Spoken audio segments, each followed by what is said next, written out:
Hi folks, you're with Tacitus today at your Pushback channel, and thank you for joining this live stream. In this chat, I'd like to talk about how, given that the COVID lockdown, a lot of countries cut back on their immigration for a while, and Australia is definitely one of those. And Australia being an island, quite a long way from anywhere else, it's not that easy to get to. There's no sort of English Channel, just 20 miles to cross, or 10, 12 miles, whatever it is, in between Morocco and Spain, or North Africa and Spain. So there's a lot of talk in Australia now, particularly by regional governments, about seriously ramping up the migrant intake come the end of this year and into next year. And they're talking about incredible numbers coming in, 500,000 a year and that sort of thing. And bear in mind that Australia's got a population, I think, of not quite 26 million, and a very large part of the country is arid desert or arid scrubland. So it's now a topical sort of issue, bringing all these migrants in, and they're going to be well, no, not at all, but pretty much all brown and black. So, which is how it was previously, before COVID. Now in the United States, they've already started shoveling big numbers through the southern border there, and it's all a globalist play. I mean, the globalists want it this way. The globalists are demanding this is what's happened, and so all the Western governments that are all controlled by the globalists are all going to roll over and just do as they're told. And the days of sovereign governments, whether it be in the United States, Britain, or Australia, those days are gone. It's everyone, all these people supposedly representing the people here are just globalist flunkies and stooges. So we come to this immigration thing and the serious ramping up of the numbers. Now, the same people that are insisting the huge numbers of immigrants come in, they're also insisting just as doggedly that multiculturalism is the way to go. So let's look at these two things in combination and see whether we're heading for a good place or not. Now, I'll go back to sort of in the mid-1970s, following the fall of Vietnam to the communists. Quite a lot of Vietnamese got out of there quick smart and came to the United States, but quite a few in fact came to Australia, and most of them were, not all, but most of them were Christians, because the French had been in Vietnam for quite a while. So some of these people had converted to Christianity. They were familiar with Western cuisine, or French cuisine at least, and they spoke. Some of them spoke French and had a bit of English because of the American time there, 10, 12 years, whatever it was, that the Americans were in Vietnam. So they were, they were very Asian and so on, and they were mostly peasants, but at least they lived in larger urban areas. They're familiar with Westerners. And so when they came to Australia, you'd say, well, there was potential for it to work out, but and back in those days, assimilation was still a catch cry. But if there was a failure of assimilation policy back then, I can't imagine a bigger failure. The Vietnamese congregated in a couple of different suburbs. They took over those suburbs in effect. The shop signs were all in Vietnamese. Whole streets of Vietnamese shops, criminal gangs formed, and they just intermarried amongst themselves. Even today, and if you look at the most optimistic numbers, certainly that I've seen, they're claiming that 10% of Vietnamese will marry outside of their own community. Now, given they were coming here in 75, 76, 77, then they've been here for 40 plus years. Most of them that came were quite young, and they had children immediately on arriving. So they're now having children. So there's certainly enough time, you'd think, to begin the assimilation process. I don't believe the numbers of 10% into marrying. I think it's closer to between 3 and 5%, if that. And so then they're not assimilating. Now, what when it was noticed, and this is in the 80s, that assimilation that was hoped for, it wasn't taking place. Instead of making sure ghettos didn't form and breaking up the shops in streets so there wasn't all these Vietnamese communities. And even now, some of the people that arrived back then still don't speak a word of English today, 40 plus years after arriving. Seems incredible, but they just hang around their own communities, don't bother trying to assimilate. So what the government back then did is said, okay, well, let's give them all the sort of icons, if you like, of Western society. So what we'll do is we'll just give them degrees. We'll just give them degrees in whatever they want. So if they want a degree in, I don't know, accounting, or a degree in this or that, we'll just give it to them. So this is part of the non-meritorious affirmative action, if you like. Some of the early stages, they just handed out these things, and so you get these people who don't speak a word of English running around with masters in whatever, and they clearly couldn't have got it. I mean, it's absurd, but there they were. So they, in turn, so well, now we've got these degrees, we can get white man's well-paying, prestigious jobs without realising you actually have to be able to speak the language and that sort of thing. So that did work, and they became rather bitter about that, saying, well, we've got we bought the Ford or the General Motors car, we got the fake degree, and we're wearing Levi's, and so, God damn it, why aren't we getting all the goodies that the white guys down the road have got? So that created, if you like, friction and disappointment, and the Vietnamese crime gangs were running rampant, and the drugs and so on, as you'd expect. So that's a pretty serious non-success. Let's go forward a few more years, and there was civil war in Lebanon, sort of in the late 70s, or later on in the 1970s.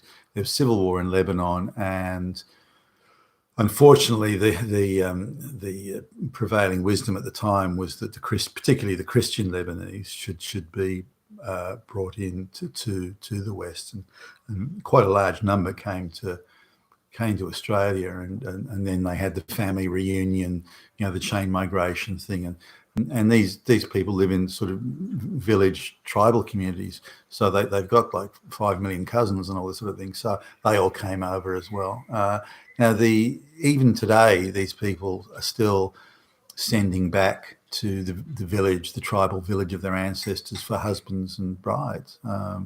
It seems incredible, but there's very little intermarriage. There's some, but very, very little intermarriage, and very little assimilation. And again, the same thing. They took over entire suburbs, all the signage. The shop signage is in Lebanese, and all the Lebanese community halls and so on. You walk through some suburbs, you would swear you're in downtown Beirut or something. You wouldn't know you're in Australia. You only hear Lebanese being spoken on the streets. It's quite remarkable. So again, you will occasionally get where two locally born Lebanese will intermarry, but I'm not aware of any situation. I'm sure there are some. There's always outliers. I'm not aware of any situation where they've married outside of their genetic group. And again, they did the same thing. They just gifted these people degrees and so on. And so you had these dentists and doctors and goodness knows what running around with these gifted degrees. Although I must say they did make a far bigger effort to learn English, and so they did I think a little bit better than the Vietnamese did. Nonetheless, so still the intermarrying is again, it wouldn't even be 5%. Some claim it's a bit higher. I saw one report that it was 12%, but I don't believe that. So even at 12%, though, that's still children arriving here when they're either being born here or arriving when they're 2 years old and they remember nothing of Lebanon, and yet they're not integrating. They're still marrying only into their tribe. So that's been a complete failure. Another major group that's that also hasn't assimilated or integrated, and clearly doesn't want to. In fact, makes a big show of not wanting to. Is the people from the subcontinent but both Hindus and Muslims from that area, by the way, that the assimilation integration rate of intermarriage, things like that, is about 2%. And again, that's even for Indians who've lived in the West for 4, 5, 6 generations. They're still marrying only into their genetics, still sending back to the village of their ancestors for husbands and brides. I'm thinking of just one recently where the guy was he arrived in Australia when he was 1 year old with his parents, and yet he's gone back to India to the village, and they've got like matchmakers that. And so he's got the Indian bride who's never been out of the village in India, let alone to another country, and so bringing her over as the bride, and the same sort of thing. But even people who've been in the West since the 1850s, 1860s, several generations ago, they're still. They're still sending back to the village of their ancestors in India, or they're only marrying people who Indians who are local. If I'm just thinking of one, his family's been in the West for 150 plus years, and they only marry into their own genetic tribe, and he's married an Indian girl who came to Australia when she was maybe 9 or 10 years old, something like that. And her primary credential, or apart from being Indian, of course, her primary credential is that she was not born in the West. So if you look across pretty much any of these, Chinese too, Chinese do a little bit more intermarriage, but they often tend to have Western boyfriends, but then in the end, due to family pressure, only marry another Chinese person. So and looking at any, there's a few like the Filipinos coming here. They there's a bit of intermarriage. The girls particularly marrying Western. There's not much the other way. Filipino men marrying Western girls. It's typically Filipino girls marrying Western men, or white men. But it's a bit of a fake. Yes, it's a fake assimilation in their case, because they're only marrying to get the free stuff. So as soon as the marriage is consummated and they've got their local citizenship, they immediately start bringing out all their relatives. And again, they've all got 50 million cousins and so on. So they bring them out as quickly as they can, and as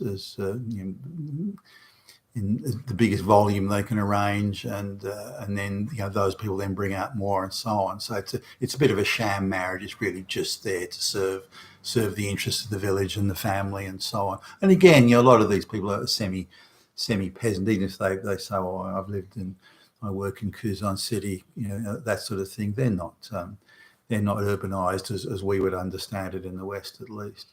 So I can't find any area or any racial group that's come to Australia, or Britain for that matter, or even the United States, where there's been integration or assimilation, or any particular desire to integrate or assimilate.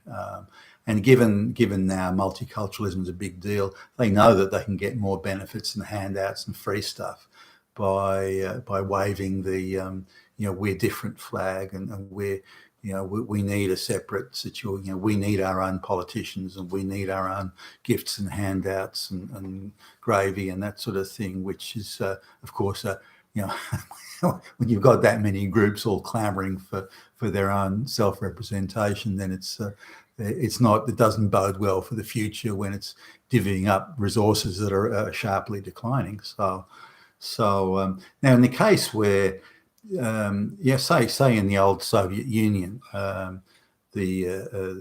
was very multicultural. All the different republics, and there were Asian, there were Eskimo, there were Islamic, and there were all sorts of very Turkish sort of type crowds and so on, especially down in the Caucasus Mountains there, Georgia and the like.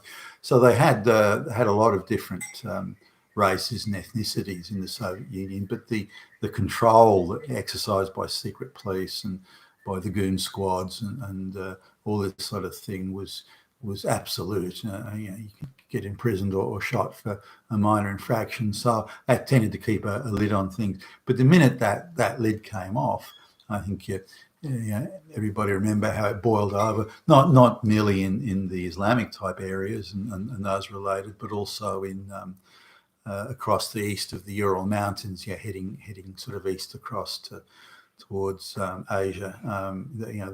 Those areas that were also quite fractious there for a while, as indeed were the Baltic republics, Estonia, Latvia, Lithuania. They couldn't wait to get rid of the Russians and recover their original, probably more Germanic type identity, I guess, in their case. So as long as there's a sort of a very tyrannical force at the top holding it in place, then the appearance of a multicultural society can exist. But the minute that's off, then it doesn't, and all sorts of ancient passions inflame and boil over. The tribal entity, for example, this is before Islam. In say the Balkans, today would be modern day Serbia and Croatia and Bosnia and everything around there. Even in the days of the Roman emperors, the emperors used to complain about what a difficult area that was to manage and how they were constantly having to send legions up there to restore the peace and stop the tribes from warring and duffing each other up and the like. So that area has always been fractious. Then after the Ottoman Turks invaded the area and introduced Islam, then it's just added another layer of drama to that area, which again, provided there's some tyrannical force at the top holding things down, then you tend not to notice it. But as soon as there's any freedom of expression or things like that, then the problems begin. Which comes back to this freedom of expression, which is all fine, but why would any government, any country, any nation, any people import masses of racial non-integration, non-assimilation, masses of racial problems into its midst? And where it's a homgenous society where, as much as anything, people got on and there was a high degree of social trust, certainly compared to other parts of the world. And then in income, the population doesn't want, nobody in the West wanted masses of brown and black immigrants to come in. Nobody. Maybe the property developers or people sort of up the globalist arse and that sort of thing. Maybe they did, but no one else did. And so it's been forced on the people. And I don't think anybody would vote for it if they had the chance. So just on the subject of multiculturalism, as long as the globalists insist that multiculturalism is the way to go, then it's going to weaken and further weaken Western society. And I think that's what the globalists want. They want a society so weak and disorientated that's at loggerheads with itself, its passions are inflamed. It makes the divide and control much easier for the globalists. But everyone has to eat, everyone has to use power or energy, everyone has to use the public transport and so on and so forth. So all the essentials of life can be extracted from all the population, no matter who it is, that they've all got to have water to drink, that sort of thing. And that is what the globalists will control, and that's how the globalists will extract their value from this terrible mess that's already shaping up and I think is inevitable unless things change. Will things change? I don't know. I'm probably a little pessimistic on that score. It's possible. But then again, look at the other side. If the globalists really thought they were in control, then they wouldn't need this hysterical propaganda. They're firing at us from all and every side. If they were confident they were in control and that it was all moving along nicely in their favour, they wouldn't need to do that. And any tyrannical regime, it doesn't matter what it is, they've all got to use the same tools to play the tyrant. It doesn't change because they're Russian or they're Chinese or Pol Pot in Cambodia or what the globalists are doing to us in the West now. The tools of oppression and tyrannical control are the same, no matter how and where they're applied, they're the same. Propaganda, secret police, justice departments going after political opposition. That's just how it is. We never thought we'd see it in the West, but we are. I mean, who would have thought there'd be rubber bullets being fired at people protesting a medical lockdown that was never needed in the first place? Who would have thought that? I couldn't have imagined it a year ago, but yet here we are. So multiculturalism is I think doomed to failure, and unless assimilation and integration is made the model of the future, then I think we've got some serious problems here in the West. You've been with Tacitus today, your Pushback channel. Thank you for listening.